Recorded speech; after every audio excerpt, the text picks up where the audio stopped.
ಭಾರತೀಯ ರೈಲ್ವೆ ಇಲಾಖೆಯಲ್ಲಿ ಯಾವುದೇ ಪರೀಕ್ಷೆ ಇಲ್ಲದೆ ನೇರ ನೇಮಕಾತಿ ನಡೀತಾ ಇರುವಂತದ್ದು. ಕರ್ನಾಟಕ, ತಮಿಳುನಾಡು, ಕೇರಳದಲ್ಲಿ ಖಾಲಿ ಇರತಕ್ಕಂತ ಎಲ್ಲಾ ಹುದ್ದೆಗಳಿಗೆ ನೇರ ನೇಮಕಾತಿ ನಡೀತಾ ಇದೆ. ಯಾವುದೇ ಪರೀಕ್ಷೆ ಇಲ್ಲ ಅನ್ನೋದೇ ಒಂದು ವಿಶೇಷ ಅಂತ ಹೇಳ್ಬೋದು. ಬರೋಬ್ಬರಿ 30,000 ರೂಪಾಯಿ ಸಂಬಳ ಸಹಿತ ಇಲ್ಲಿ ಸಿಗ್ತಾ ಇದೆ. ಸೊ ಯಾವ ರೀತಿ ಅಪ್ಲೈ ಮಾಡೋದು, ಕೊನೆ ದಿನಾಂಕ ಏನೋದ್ರ ಬಗ್ಗೆ ತಿಳಿಸ್ತೀನಿ. ಅದಕ್ಕಿಂತ ಮುಂಚೆ ನಮ್ಮ ಪೇಜ್ ನ ಫಾಲೋ ಮಾಡಿ ಮತ್ತು ಕೆಲಸ ಹುಡುಕ್ತಕ್ಕಂತ ನಿಮ್ಮ ಸ್ನೇಹಿತರಿಗೂ ಸಹಿತ ಮಿಸ್ ಮಾಡದೆ ಈ ರೀಲ್ಸ್ ನ ಶೇರ್ ಮಾಡಿ. ಹೌದು, IRCTC ನಲ್ಲಿ ಖಾಲಿ ಇರುವ 84 ಹುದ್ದೆಗಳಿಗೆ ಅರ್ಜಿ ಕರೆದಿರುವಂತದ್ದು. ಕರ್ನಾಟಕ, ತಮಿಳುನಾಡು ಮತ್ತು ಕೇರಳದಲ್ಲಿ ನಿಮಗೆ ಪೋಸ್ಟಿಂಗ್ ಕೊಡ್ತಾ ಇದ್ದಾರೆ.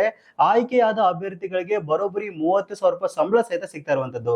ಯಾರೆಲ್ಲ ಈ ಇಂಟರ್ವ್ಯೂ ನ ಅಟೆಂಡ್ ಮಾಡಬಹುದು, ಕೊನೆಯ ದಿನಾಂಕ ಏನು ಮತ್ತು ಎಲ್ಲಿ ನಡೆಯುತ್ತೆ ಅನ್ನೋದ್ರ ಬಗ್ಗೆ ಡೀಟೇಲ್ ಆಗಿರತಕ್ಕಂತ ಮಾಹಿತಿ ಬೇಕು ಅಂತಂದ್ರೆ ಜಸ್ಟ್ ಗೂಗಲ್ ಅಲ್ಲಿ ನೀಡ್ಸ್ ಆಫ್ ಪಬ್ಲಿಕ್ ಅಂತ ಸರ್ಚ್ ಮಾಡಿ ಫಸ್ಟ್ ರಿಸಲ್ಟ್ ಕಾಣಿಸ್ಕೊಳ್ಳುತ್ತೆ. ಅದನ್ನ ಸೆಲೆಕ್ಟ್ ಮಾಡ್ಕೊಂಡ್ರಿ ಅಂತಂದ್ರೆ ವೆಬ್ಸೈಟ್ ನ ಸರ್ಚ್ ಬಾರ್ ನಲ್ಲಿ ಕನ್ನಡದಲ್ಲಿ ರೈಲ್ವೆ ಇಲಾಖೆ ಅಂತ ಸರ್ಚ್ ಮಾಡಿದ್ರೆ ಸಾಕು, ಒಂದು ಒಳ್ಳೆ ಆರ್ಟಿಕಲ್ ಕಾಣಿಸ್ಕೊಳ್ಳುತ್ತೆ. ಅದನ್ನ ಸೆಲೆಕ್ಟ್ ಮಾಡ್ಕೊಂಡು ಎಲ್ಲಾ ಮಾಹಿತಿನ ಕರೆಕ್ಟ್ ಆಗಿ ಓದ್ಕೊಳ್ಳಿ. ಓದ್ಕೊಂಡ ನಂತರ ಇಲ್ಲಿ ನೋಡ್ತಾ ಇದ್ದೀರಾ ಅಧಿಸೂಚನೆಯನ್ನ ಡೌನ್ಲೋಡ್ ಮಾಡೋಕೆ ಒಂದು ರೆಡ್ ಕಲರ್ ಬಟನ್ ಕೊಟ್ಟಿದ್ದೀವಿ. ಅದ್ರ ಮೇಲೆ ಜಸ್ಟ್ ಕ್ಲಿಕ್ ಮಾಡಿದ್ರೆ ಸಾಕು, ಅಧಿಕೃತ ಅಧಿಸೂಚನೆ ಡೌನ್ಲೋಡ್ ಆಗುತ್ತೆ. ಕರೆಕ್ಟ್ ಆಗಿ ಒಂದ್ಸಲ ಓದ್ಕೊಂಡು ನೀವು ನೇರವಾಗಿ ಇಂಟರ್ವ್ಯೂ ನ ಅಟೆಂಡ್ ಮಾಡಬಹುದು. ಸೊ ಕೆಲಸವನ್ನ ಹುಡುಕ್ತಕ್ಕಂತ ನಿಮ್ಮ ಸ್ನೇಹಿತರಿಗೂ ಸಹಿತ ಮಿಸ್ ಮಾಡದೆ ಈ ವಿಡಿಯೋನ ಶೇರ್ ಮಾಡಿ, ಅವ್ರಿಗೂ ಸಹಿತ ಅನುಕೂಲ ಆಗುತ್ತೆ. ಇದೇ ರೀತಿಯ ಲೇಟೆಸ್ಟ್ ಇನ್ಫಾರ್ಮೇಶನ್ ಗೆ ನಮ್ಮ ಪೇಜ್ ನ ಫಾಲೋ ಮಾಡ್ಕೊಳ್ಳಿ.